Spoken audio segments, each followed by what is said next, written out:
Welcome back. It is another edition of Inside Boxing Live. We are presented by PPV.com. It is Dan Canobio. It is Chris Algieri. We are preparing for the biggest fight card in the world, the Magnificent Seven, the last crescendo, fights falling off one by one. Will we even make it to Saturday? I'm just kidding. It's still an unbelievable card.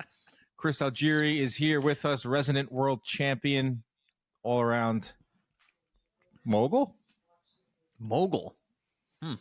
Take that, right? I thought you were gonna be like all around decent guy, but mogul. I mean, mogul. I'll take that. I like it. Media mogul, boxing mogul. I'll go with that. Sunglasses mogul. Yeah. Not a lot of sleep the last couple nights. I've been out and about, traveling, dealing with some stuff. So I'm gonna keep the sunner shades on for this one. I feel you there. Like I said, this episode is brought to you by PPV.com. Go ahead and order Tank versus Lamont Roach, which is quickly approaching. Go ahead and order the last crescendo, Beterbiev and Bivol. And this card, it will be carried by PPV.com. I'll be in the live interactive chat with some others. We're carrying this? Absolutely. Guys, absolutely. I bet you the people at home didn't even know that. So now they do. Now they do. $25 pay-per-view for what is one of the best cards of the year. No subscriptions. A lot of value in that.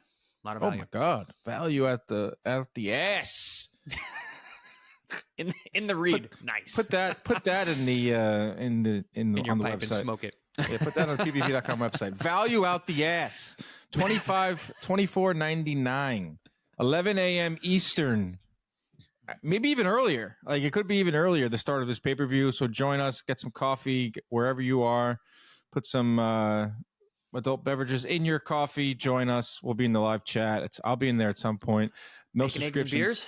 Bacon, eggs, and beers? Bacon, eggs, and beers. That's what I did in college. Some of those early West Virginia kickoffs, 12 noon kickoffs, were always fun. This should be an all-day affair. It's the main focus of our episode this week. We'll be previewing this mega card, which we've had some drama, Chris. Some fights have fallen out. Floyd Schofield. Mystery illness. A lot of drama there. Daniel Dubois. Mystery illness. What is going on out in Riyadh? I had a mystery illness for a week. I'm telling you, man, I think we're almost in like 2020 era in terms of illnesses that are out there, viruses that are out there. And no one's quarantining, of course. Everyone's out living their lives as they should. So, I mean, there's some stuff out there. We got two fights that we thought we were getting, we're no longer getting on this card. There's a measles outbreak going on as well over in Texas. So we got, like you said, there's a lot going on. The bird flu. Weren't you just there? I was, but I didn't touch any locals, so we're good. Oh, good. You escaped measles. Escaped the measles. So what do you want to start? We'll start with this Floyd Schofield drama. Yeah, I was gonna say let's start with Schofield. So Schofield's out against Shakur Stevenson. His dad had some wild accusations. A masseuse rubbed some type of cream on my son, sent by Shakur. Passports being revoked. All sorts of crazy stuff coming from Floyd Schofield's camp, which has been par for the course for not just this fight camp, but a large part of his career. His dad runs his Twitter account. Just weird. I get weird vibes from the dad. I get, the kid I like.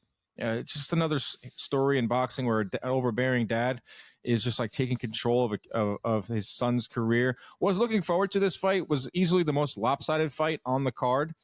The dad posts a video of Schofield in the hospital because no one believes the dad or the kid because of the dad's antics. It's boy-cried wolf syndrome here. So Josh Padley steps in, a soft-punching Brit who was an electrician by day and a boxer by night. Opportunity of a lifetime. A lot to unpack here, Chris.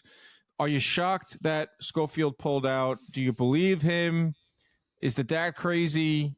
He's not getting a payday out of this. Moral of the story. So I was only shocked because of that last point you just made, the fact that he's passing up the biggest payday of his life, of his career. 3 or 4 million, I've heard.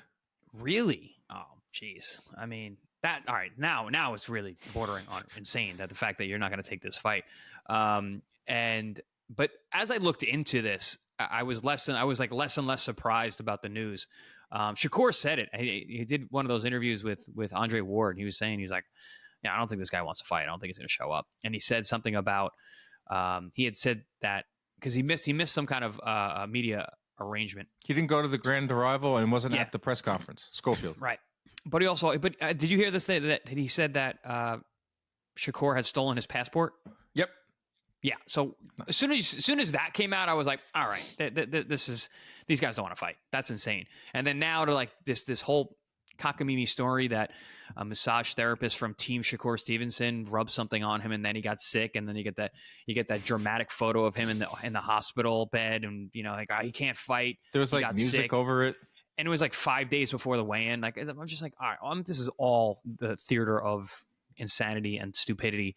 And the fact that there's that much money on the table, even if it's $1 million, what are you walking away from? It's crazy.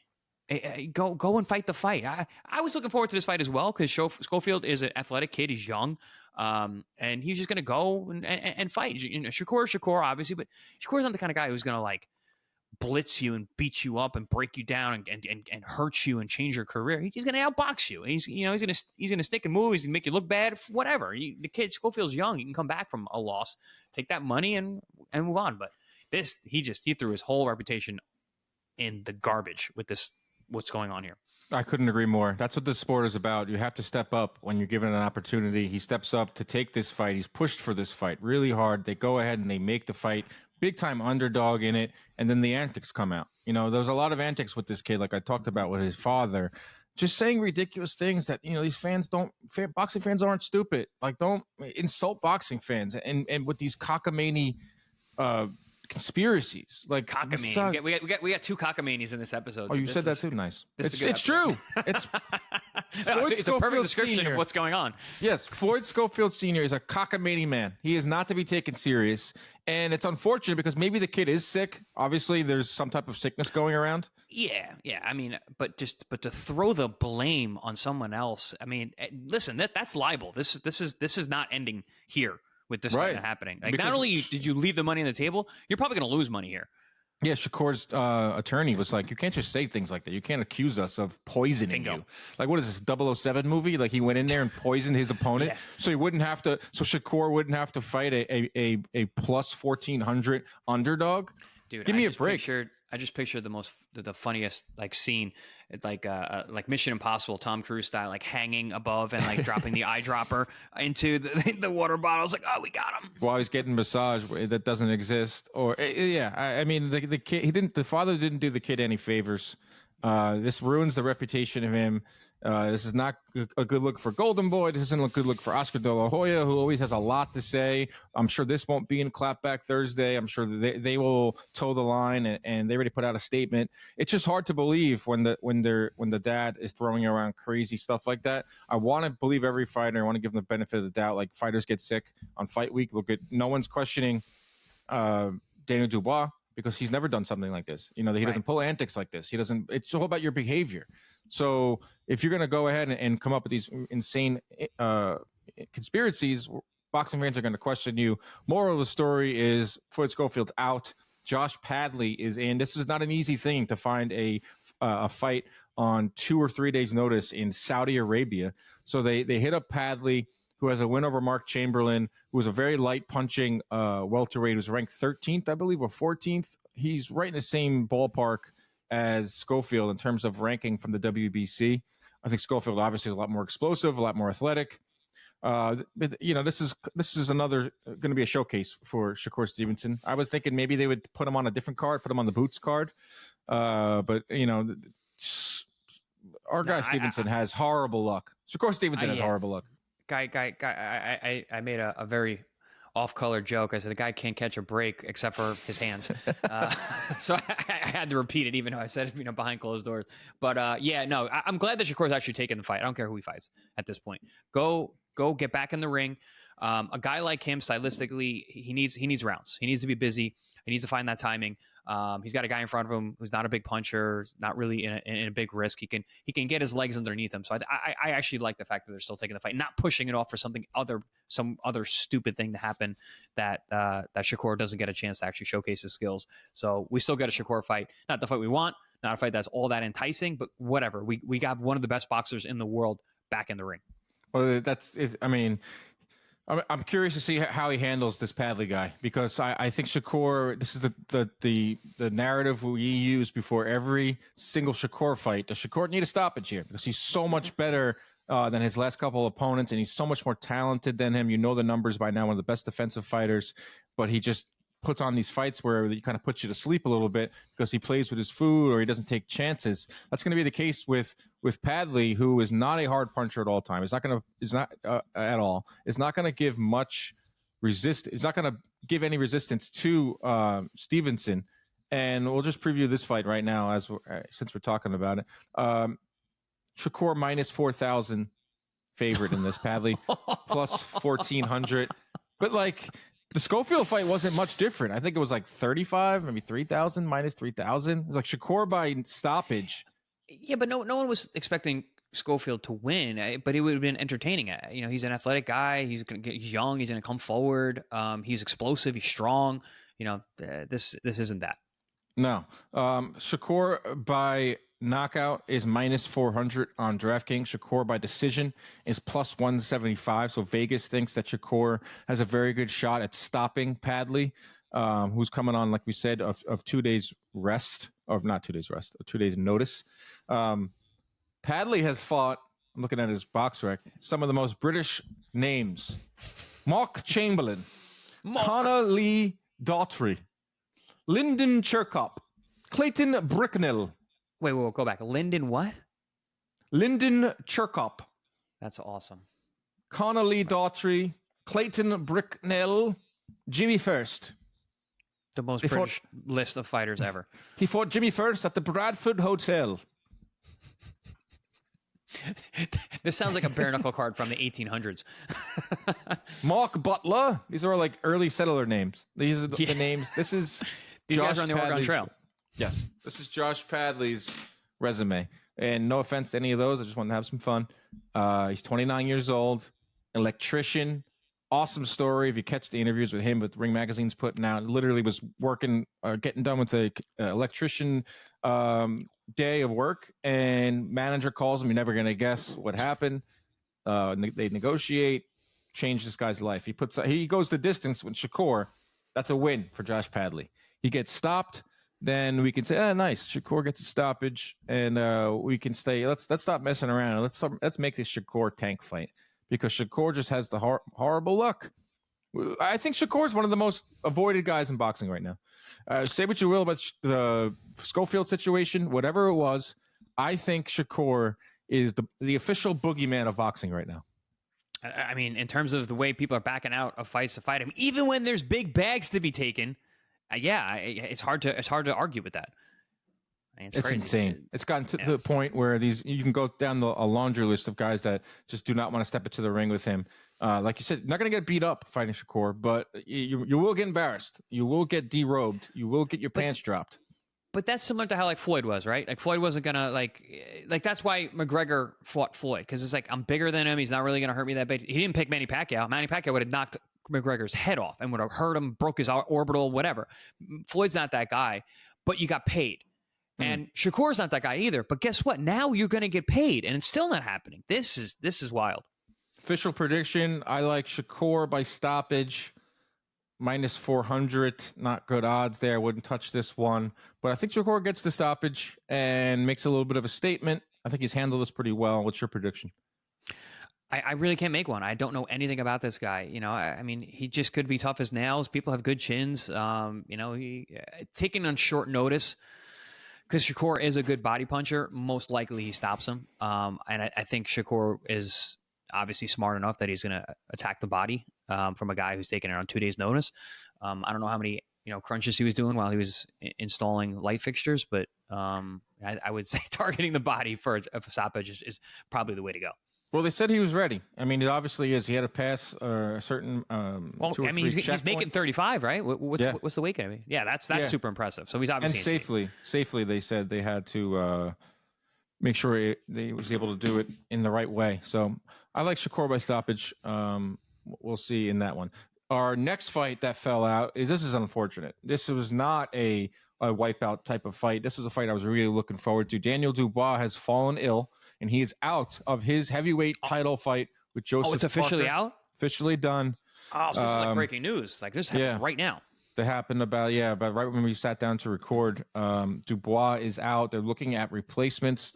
Lawrence Okoli, David Adel, and Martin Bakole, manager, Martin Bakoli's manager has tweeted out numerous tweets to Turkey and the powers that be that my client, my guy, Martin Bakole, will hop on a plane tonight. Don't have to worry about making weight. Bakole wants Parker. Does Parker want Bakole? Honestly, I wouldn't be surprised if Parker took it. Parker's a madman. He'll fight anybody. He has fought everybody. But this is his title shot, man. He was preparing for a puncher. I mean, he's preparing for a puncher, and he's got one. That's really the issue, because now he's not fighting for a world title, and he's been trying to get back to being a world champion. Because we forget Joe Parker was a world champion. I think a lot of people do forget that or didn't know that. So he's trying to get back to a title, but I don't know, man. Joe is a very confident guy, and he's got a great momentum, and stylistically, it is another big puncher. So it wouldn't be the craziest swap in terms of technique and style. Bakole was supposed to fight in this May card in Times Square. Against whom? Bakole was fighting... Whom? You're picking up the English accent from... I forgot Bakole was supposed to be fighting. Ajagba. Right. All right. Yeah, so they can scrap that. And like we said, don't have to worry about the weight. This guy is heavyweight boxing. It just comes down to Parker, who has, like you said, like perfectly curated his comeback to get to this point where he finally gets Dubois. Some people were giving Parker a chance in this fight. I was leaning more towards a Dubois late stoppage in a really competitive fight. I was starting to lean more towards a Parker decision. Really? Yeah. Man, I was really looking forward to breaking this one down. Yeah. I mean, it was such a Parker plus 235. Parker decision was plus 400. There was some juicy odds on that one. I would have put money on that. Easily. I mean, there was some really good odds here in terms of underdogs, because a lot of these fights are really close, and we're going to have odds on all of them. Yeah, this sucks. This really does suck. It kind of gives Schofield, it makes me think that maybe there's some type of bug going around. They're all in close quarters. They're not quarantining. Why would they? It's 2025. This stinks. And I give Bakole the shot of that like 15, 20%, if that. Even that's a little. I that would be a huge risk. Not a ton of reward other than getting kudos from the boxing fans being like you're a badass. But I think Joe Parker already gets that. Bakole 2-0 as a heavyweight. I mean, that's. David Adeli? It's at least a guy who is a name at cruiser. You know, he and for British fans, it's something. Big D, David Adel. I mean, listen. At this point, it's so close. It literally could be anyone. You're picking up money, and it's heavyweights, so they're still dangerous. So I think you got to find someone to get there. Yeah, but guys are going to be jumping a bit. Obviously, it's big money. It's big money. It's not a title shot. It's big money, and tough fight though, because Parker's on a roll. Parker is on a roll. We'll talk about him for a second. Comeback trail. Like I said, perfectly curated career comeback since suffering that loss to Joe Joyce in 2022. Before that, he had a pair of wins over Chisora, Junior Fa. He fought Dillian White. He fought Anthony Joshua. He was a world titleist in 2018. And since the loss to Joe Joyce, the win over Jack Massey, a win over Apuelu, a win over Simon Keane, the win over Wilder, and then the win over Zhang. And waiting in the wings. He doesn't really get a lot of publicity, doesn't get a lot of credit. He's just like that spoiler. He was ready to play spoiler again against Dubois. So by the time this comes out, we could have the replacement for Parker. There's some names being thrown around. Bakole would be really fun if this was like a UFC type of thing. We would have Bakole already there. But, you know, this is still a good card. Like, there's still some awesome fights on this. Like, 7 deep. You know, we're still getting Beterbiev and Bivol. Fingers crossed. Do you think we jinxed it by calling this the best card ever? I mean, of course. We were screaming that from the rooftops. Of course we did. It was us. It was our show. We this is our fault. Boxing fans, if you're an anti-Turkey guy, if you're an anti if you're just a hater, then you're like, yeah, see, told you. But who the hell would do that? Whoever would be that boxing one. fans. Boxing fans. I'd like to headbutt those people. Yeah, there's some just boxing fans out there that just can never be happy, that are just like, see, this is what I said. Let's let the fights happen.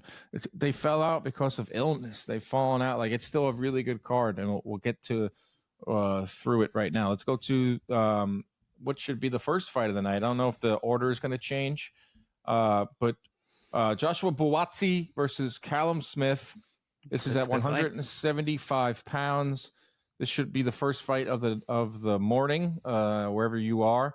Buatsi, 19-0. His last 5, he's got wins over Willie Hutchinson, Dan Aziz, Paolo Stepien, Craig Richards, and Richard Bolotniks. I have him currently as the number 4 light heavyweight in the world, behind the main event, Beterbiev and Bivol, and David Benavidez. You could potentially put Buatsi even number 3, because he's got a little more experience at 175 over Benavidez. Callum Smith, stud, 30-2, a little long in the tooth at age 34.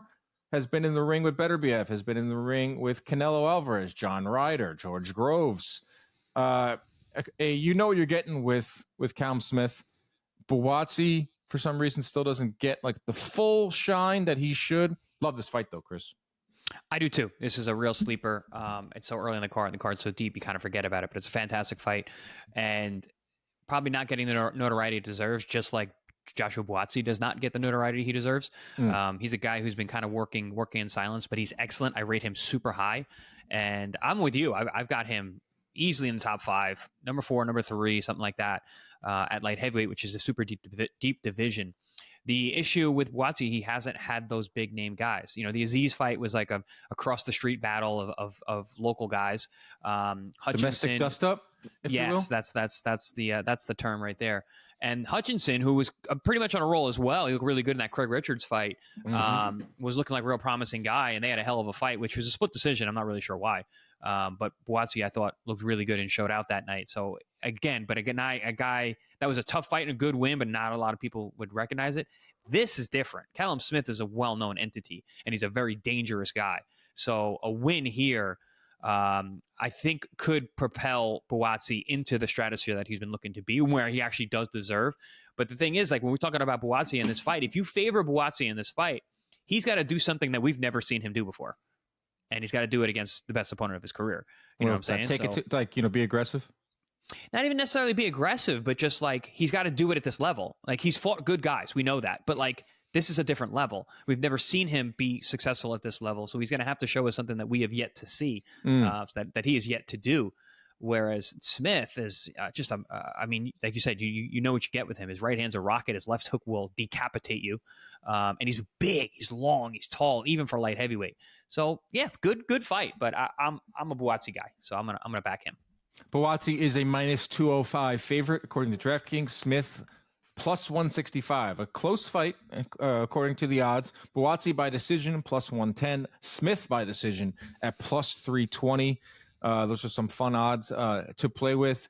Buatsi can find himself, if he wins this fight, he can potentially fight Benavidez. If Bivol wins the main event, which we'll get to in a second, there will be a third fight.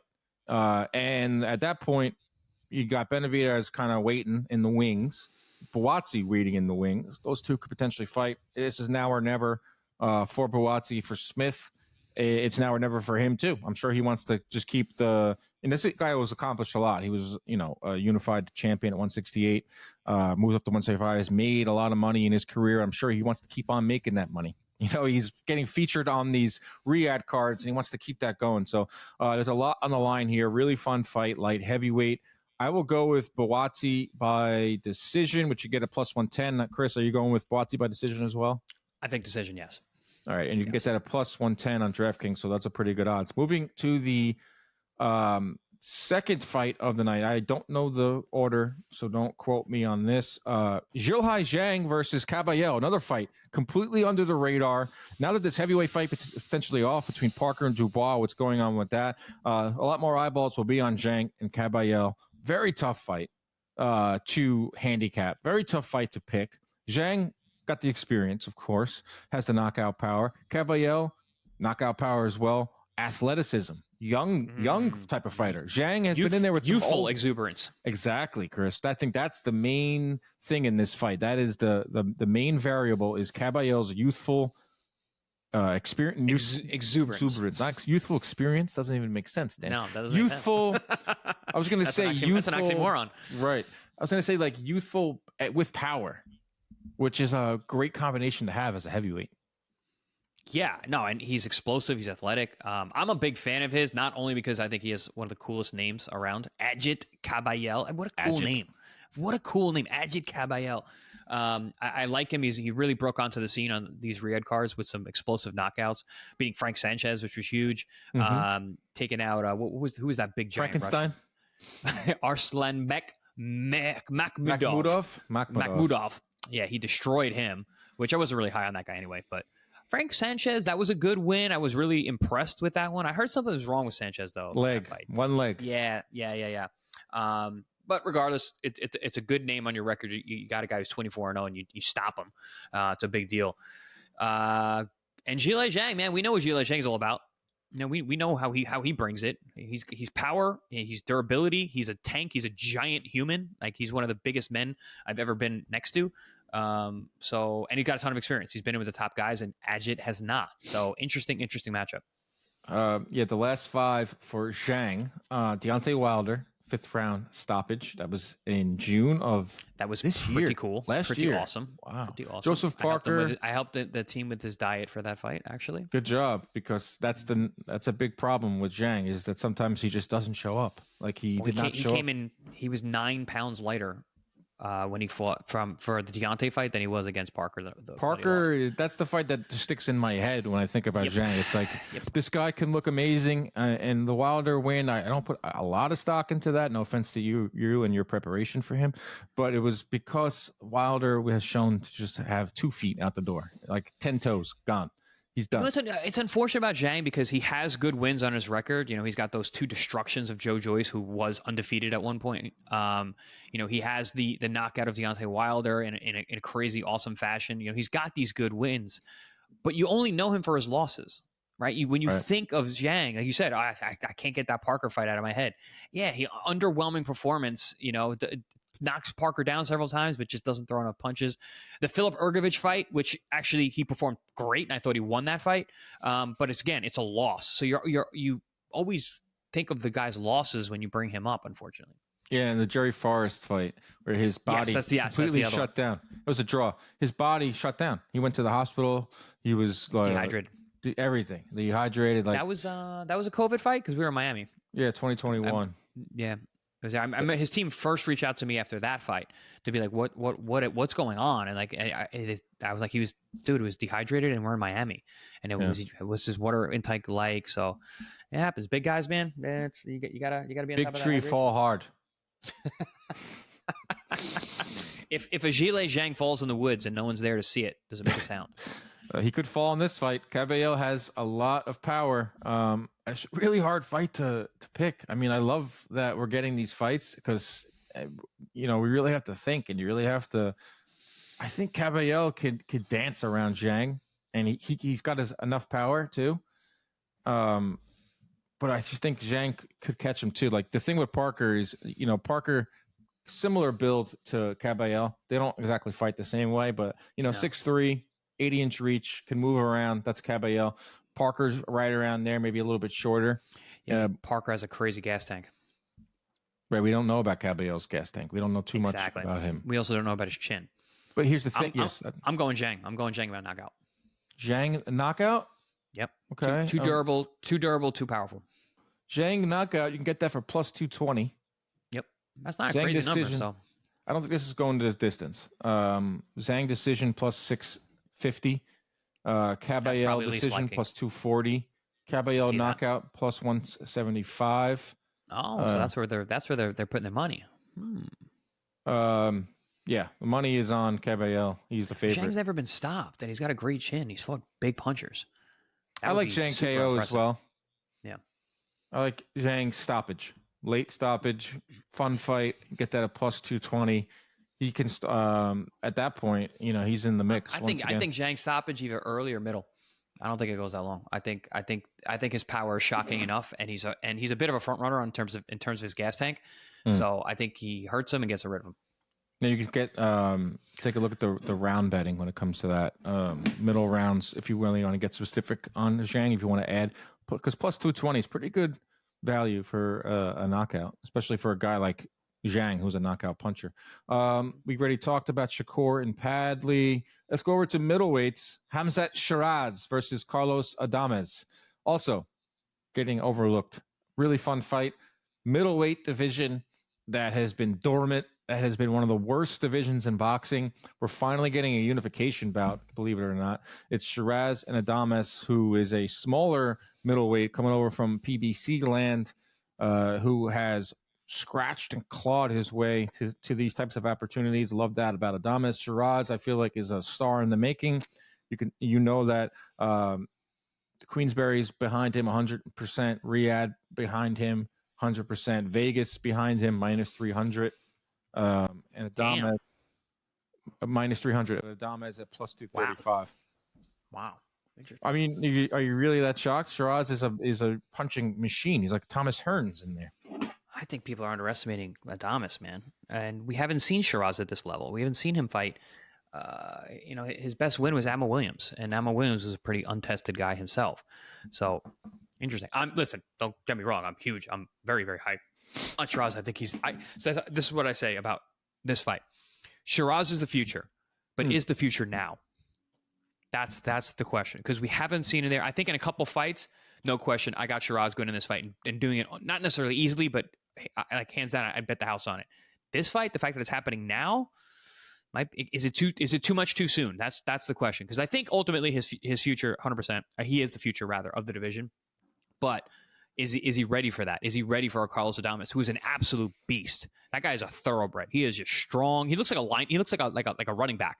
He's chest and neck and shoulders, and he's super aggressive. It's a good fight, man. It's a good fight. I'm picking Sheeraz by decision, but I could see Adames getting the quote unquote upset here, because I can't believe he's actually the underdog as a champion. But yeah, only 30.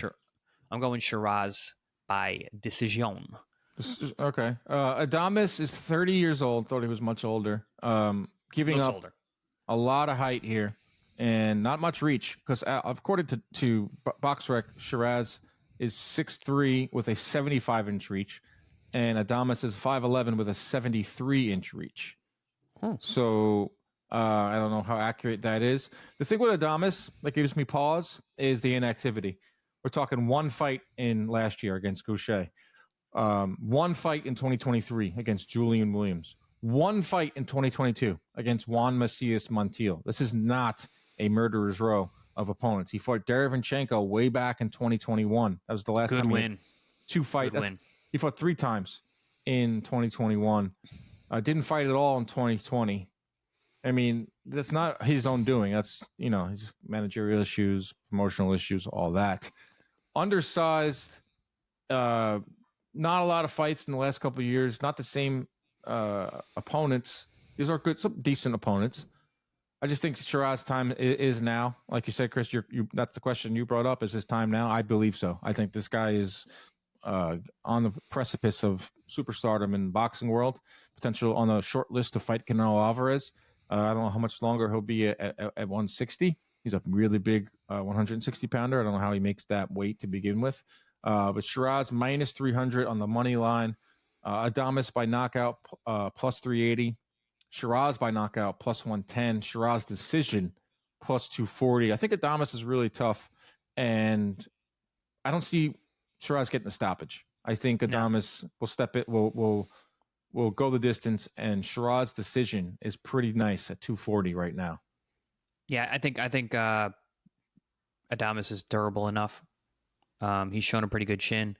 I think he's big enough, strong enough that he does make it durable enough that he makes it to the end. But I got Sheeraz too. Decision. The Sheeraz decision. I like that one. That should be a fun one too, because middleweight is like, finally we're getting unification about middleweight. Janabek is chirping, tweeting, whoever tweets for him. He's on the outside looking in.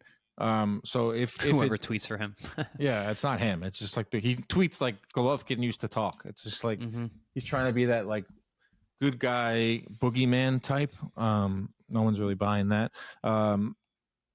Sheeraz here at middleweight could be the guy at middleweight for a while if he wants to stay there at 25. But you know he's going to explore what else is out there at 168. Potentially Canelo fight. A lot on the line here for both fighters. In a division that we've been begging for a unification bout. So we're getting a unification bout at middleweight, and we're getting a unification bout at welterweight with Boots and Stanionis in 2 months. So at least we're getting some movement in two of the worst divisions in boxing, which used to be the best divisions in boxing, Chris. Yeah, historically, but lately it's been a wasteland. But I think that the guys who are, it gets a lot of a bad rap, but like there are good guys in there. I mean, we've got Sheeraz now who's stepping onto the team fighting for the first world title. I actually rate Carlos Adames highly. I know a lot of people don't. Janibek, who's been kind of hit or miss in terms of his performances, is still an excellent fighter.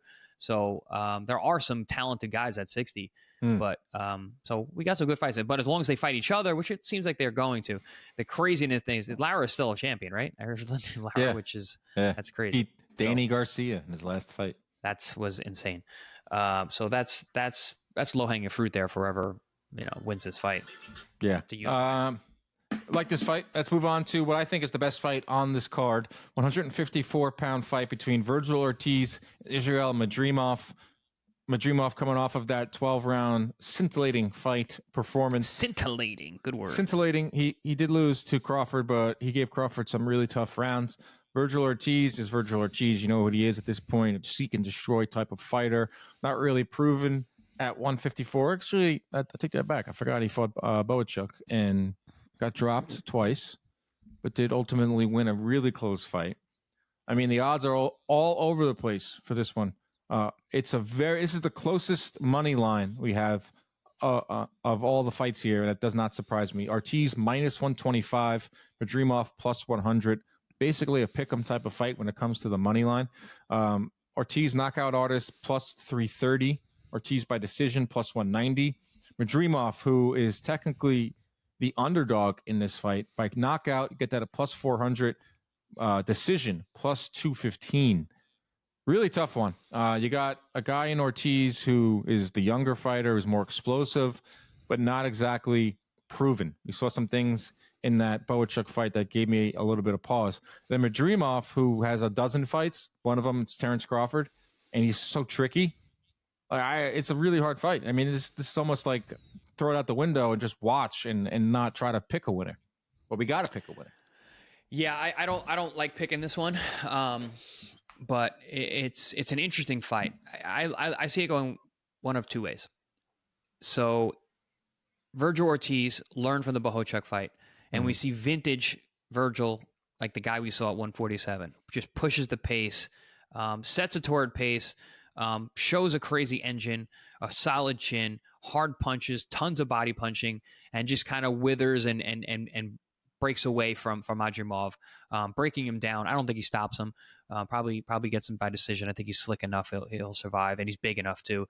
And so the case in that is that Ortiz sets a pace that Madrimov can't keep and ends up drowning. Or Madrimov, just too slick, too tricky, too clever, and he's big for the weight class. That's a tough combination. Big and tricky and clever. I think he's a very underrated guy. His performance against Crawford was fantastic. If there were people arguing that, actually Madrimov won that fight. He showed a lot. But also, how much do you learn going 12 rounds with Terrence Crawford when you've only got a dozen fights? So if you take that into account, we don't know who the hell this guy is at this point. This is likely to be the best version of Madrimov we've ever seen. And Ortiz obviously had a tough time out with Boachuk. We saw some flaws, mainly not even flaws per se, but we saw some weakness in him. Some weakness in him, and not even just the fact that it's his chin, but the fact that, listen, he fought a guy his own size for once. We've never really seen that. He was a bit of a weight bully. At 147, he was mowing guys down. He was just too big, too strong for every single one of those guys. And even that, his first two fights at 54 were blown up welterweights. So now he fights his first real 54-pounder in Bohocek, and a guy who can really punch. And we saw a different outcome. He gets dropped twice. He has to actually go to decision for once. And Madrimov is a real 54-pounder. He's a big guy. So this is an interesting matchup, and I think it's one of those two fights.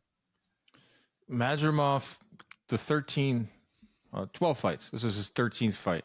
All right, he got the Crawford loss, and he got the draw to Michael Soro.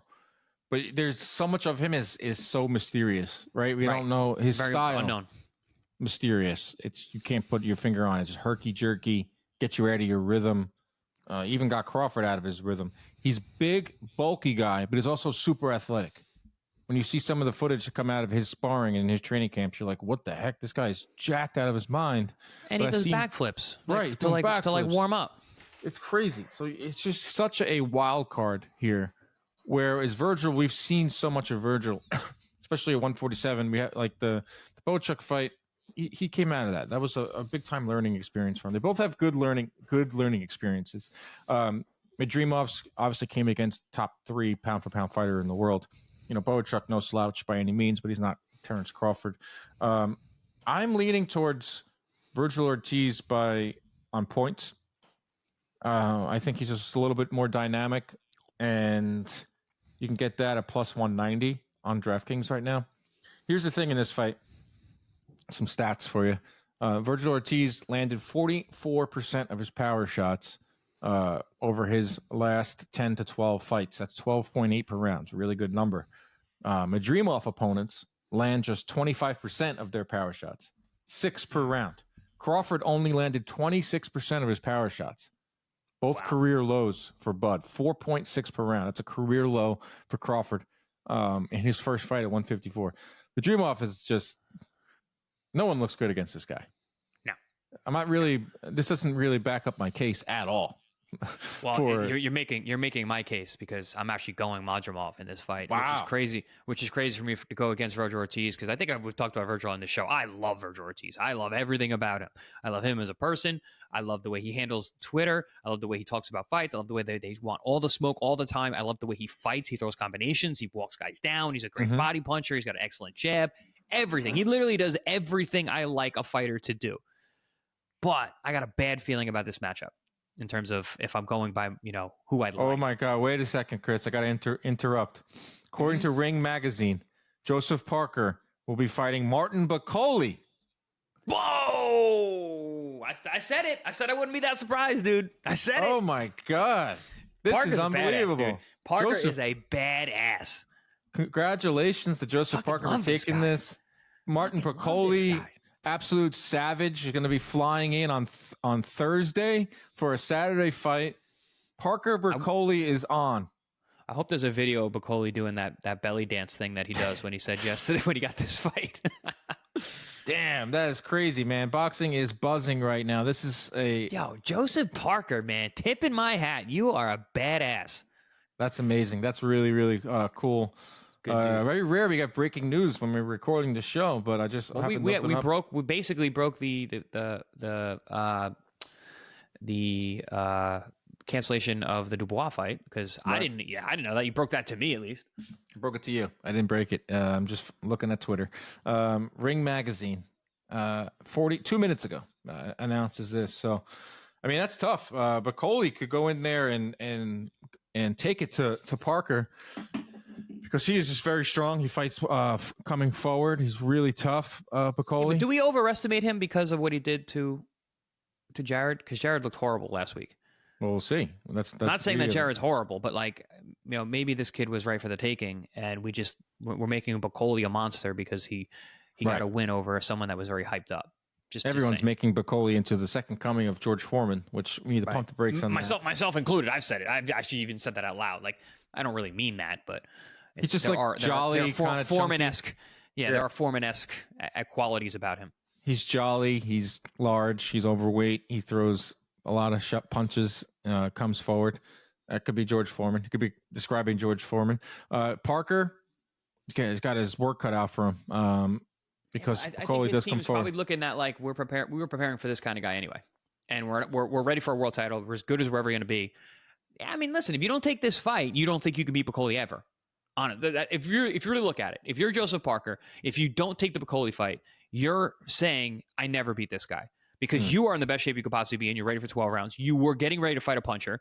It's on 2 days' notice. This guy's not going to be as fit as he can be. So you're getting the worst version of Bakole, and you're your best version. So if you say you can't beat this guy now, you can't beat him ever. Who are you picking for this one? We might as well go with this one. I'm going Parker.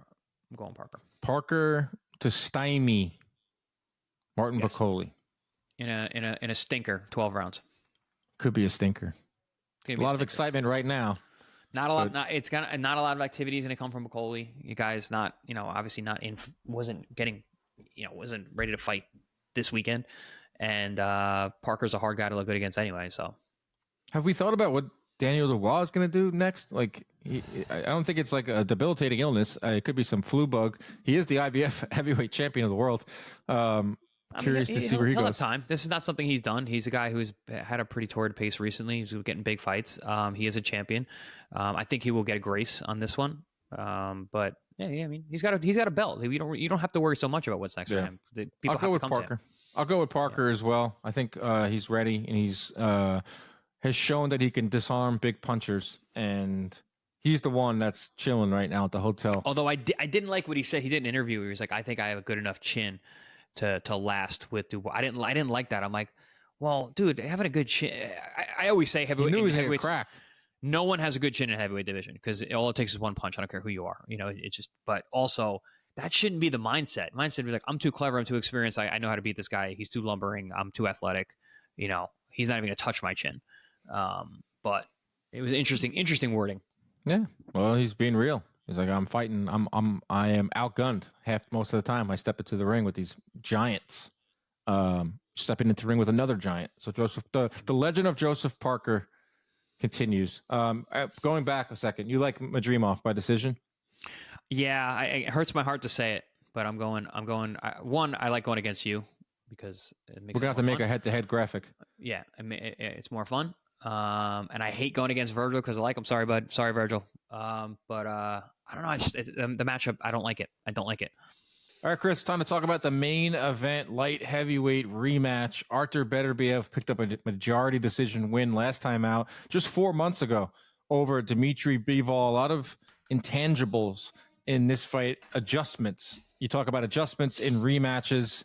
Who will make the adjustment? Will Bivol sell out, quote unquote, a little bit more to get a decision? If he does sell out, does that open up himself for some outstanding counters from Artur Beterbiev? The first fight was a very tactical fight. It was a very fun fight, I thought. It wasn't the all-out war that we thought it would be. No, but it was still a really fun fight. A lot of questions in this one. Will this one be a little more, we'll have more pockets of entertainment? And who will make the adjustments?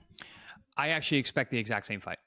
I think this is going to be round 13 with these guys. I don't think either one of them is going to make major adjustments because, listen, it was a close fight. Whoever you had winning the fight, obviously Beterbiev got the decision. I had Bivol winning the fight. Still very close fight. I think if either guy goes too far away from what they did in the first fight, they're going to lose wider. I think if Bivol makes any massive adjustments, he can get more chances to get caught. I think of a line from Fight Club. In a long enough timeline, everyone's well, shit, I said this earlier. In a long enough timeline, the chances of survival goes to zero. The more time you spend with Beterbiev, the more time there is for him to knock you out. So round 13 through 24, gives more time for him to find that. So I think if Bivol goes out there and makes some sweeping adjustments, I'm going to start faster, I'm going to finish stronger, it's going to leave opportunities for him to be cracked. And yeah, he's fired the first fight, but listen, Beterbiev is a bad dude with crazy power. And I think if Beterbiev makes any massive adjustments, like maybe he tries to start earlier, maybe he doesn't have that long, that rush that he had at the end of the last fight, or he gets clipped early and gets put down, which is something that we were talking about that first fight. So I don't think either guy makes massive adjustments. I think both guys think that they won. Bivol certainly thinks he does. So, and Beterbiev actually did win. So I think both guys are going to go out there and fight the same tactical fight. I think we will get tiny adjustments. Tiny adjustments will be Beterbiev starting quicker. This is, like I said, it's only 4 months since their last fight. He doesn't have any nagging injuries or that we know of. No time off in terms of outside of the ring, no injuries. where he can get in there and keep everything moving in the last 4 months. I'm talking about Beterbiev, who is the 40-year-old in this equation, and Bivol is the younger and more spry of the two. When it comes to numbers, if Beterbiev wants to change anything, it will be getting out to a quicker start in the first 6 rounds. Bivol outlanded Beterbiev in rounds 1 through 6, 60-40. And Beterbiev outlanded Bivol in rounds 7 through 12, 88-73. Now, the thing that really stood out to me was Beterbiev was the more active of the two punchers. 57 punches thrown around for Beterbiev compared to just 35 for Bivol. I expected Bivol to throw more punches. A lot of those punches were just this. Literally just going, just like he was like walking, Beterbiev? like Beterbiev, yes. The punches exactly. that was a crazy number. I remember that at the end of the fight that the Combat Box stats came out and it was like, I was like, he threw that many more punches. How does that make sense? Then I'm just thinking, I'm like, oh well, probing jabs. He did a lot of probing with both hands to kind of put himself into position and moving and getting his head, and like they weren't real punches. Mm-hmm. Another big stat here is Bivol's jab disappearing. He landed just 58 jabs in the first fight. It's the 3rd lowest total in his career in a 12-round fight. It's the first time that he's landed under 100 in quite a long time. That's because he was worried about what was going to get coming back from Beterbiev.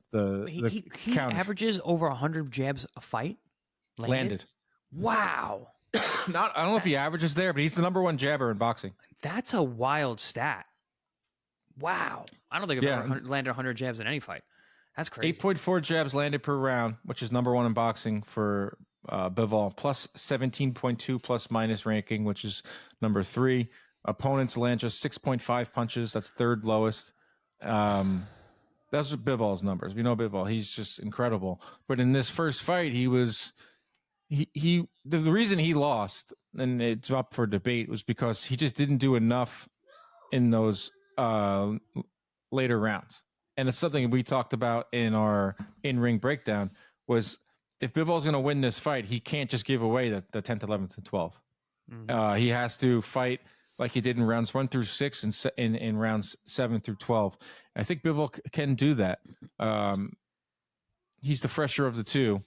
But there's something about Beterbiev. I mean, I picked him to win a majority decision in the first fight and won a lot of money on that. And I don't necessarily think that was the right decision. But there was something about Beterbiev that with his offense and him being able to crack and him being able to change the game plan of Bivol and him being able to get Bivol's attention is really sticking out to me.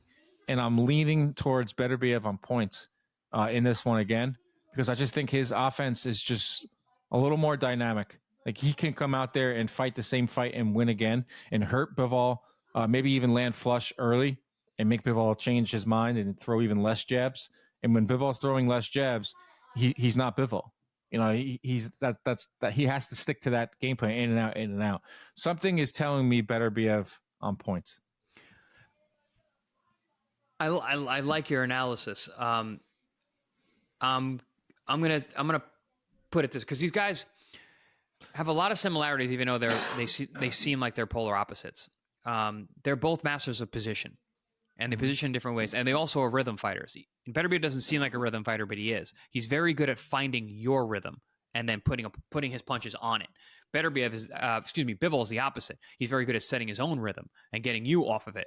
And in terms of positioning, obviously, Bivol, he's got that Eastern Bloc, Russian style, Cossack, in and out style, that Soviet style, that in and out, where he's got that pendulum step that he makes guys fall off balance. And then Beterbiev, he doesn't have that push pull with his feet. He does with his upper body, but he's positioning you to where he wants. He moves more like a tank, a heavy artillery. He's getting himself into position, takes some time, but once he does, he unleashes. Doesn't matter if you're blocking, doesn't matter if you're getting caught flush or nicked, he's doing damage. So both guys are masters of position. Both guys are rhythm fighters.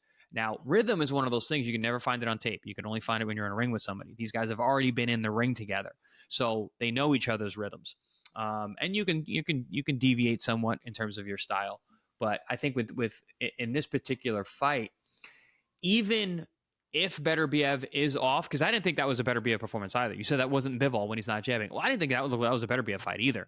But if Beterbiev is off, he still gives the impression that he's winning because he's coming forward. And if Bivol's off, he's not jabbing. And if he's not jabbing, he's not scoring. So even though he's winning position games, he's getting into position where he couldn't, Beterbiev couldn't land. Defense doesn't really get points for judges, but aggression does.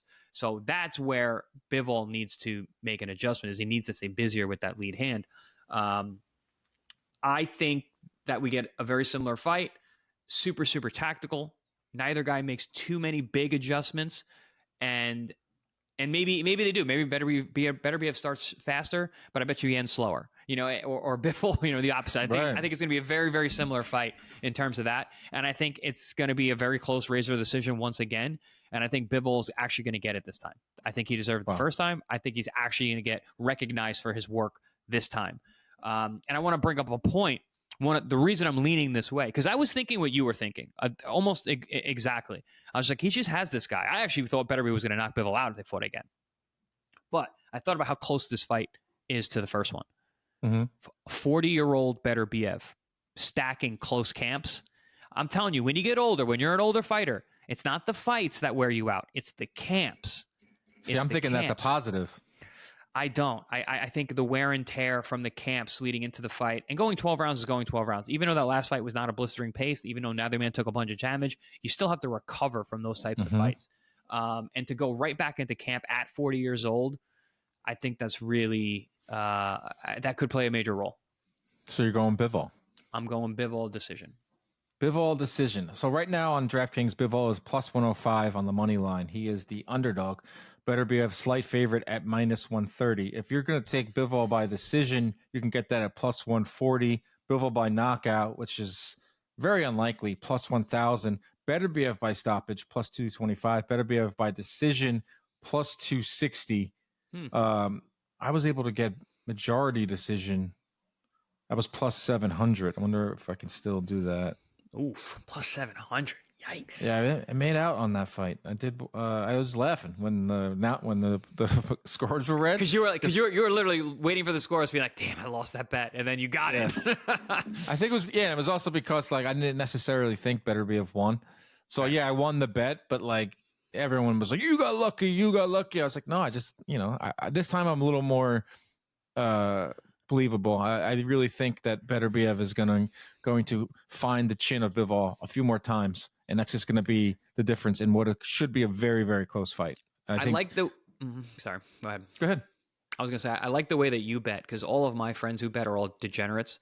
And if they bet a guy, they're living by that bet. And they've instantly become the fan of that fighter, whether they are or they aren't, based on the fact that they bet. You're like, I won the bet, but I didn't think he won, Whereas crazy my other friends are like, he definitely won. You don't know anything. I'm like, oh, shut up. Yeah, I know I was wrong there, or it was close. It was very close. I thought Bivol won. It's it's funny because that was one of my biggest bets of the year, outside of the Tank, the KO, the round 8. Yeah. So it was a good year for gambling. It's a good year. There's a lot of juicy picks here in this whole fight card. I cannot believe Martin Bakole has stepped in to fight Joseph Parker. That makes this card was I wouldn't say it was faltering. It was in trouble. Schofield, it was just the best card of all time on paper, and then Schofield falls out, and then you're seeing a few dents in the armor there, and then you have Dubois fall out, who's the heavyweight champion, and a lot of people looking forward to that. And you have Bakole just step right in. This is the beauty of Saudi Arabia. This is the beauty of Turkey, with a massive checkbook, able to do this. And shout out to the fighters. Most importantly, it's about the fighters. Most importantly, this is about Martin Bakole stepping in, and this is about Joseph Parker accepting a guy in Bakole on short notice. Don't ever I don't want to give too much credit to promoters, but it's always about the fighters in my mind first. And man, it's gonna be some day of fighting. 7 fights. Good God, that's a lot of fights, Chris. A long afternoon. I don't mind them. I like these mega cards when they're early, as long as we don't run late. But this is a Tour de France of boxing on a Saturday. You got to have your electrolytes ready. You got to have your sports drinks. Yeah, you got to get your feet up. You got to get comfortable. You're going to be there for a while. Let us all know where you'll be watching from. I'll be all over social media. hopping I in have the PBB no chat. clue where I'm going to be. No clue. Yeah, Chris doesn't know. Right now, he's dealing with some stuff. So we'll be watching in some capacity, and we'll be talking about it all day Saturday. Enjoy the fights, me and Chris going head to head. We'll put out some graphics, and if you're gonna gamble, have fun with that. There should be some fun money to be made. And if Virgil Ortiz is listening, I'm sorry, bro. I'm sorry I went against you. That's a big regardless of what happens, I'm sorry I went against you. That's a big one. Enjoy the fights. Keep your hands up at all times. Protect yourselves at all times. Stay out of those DMs. See you, everybody.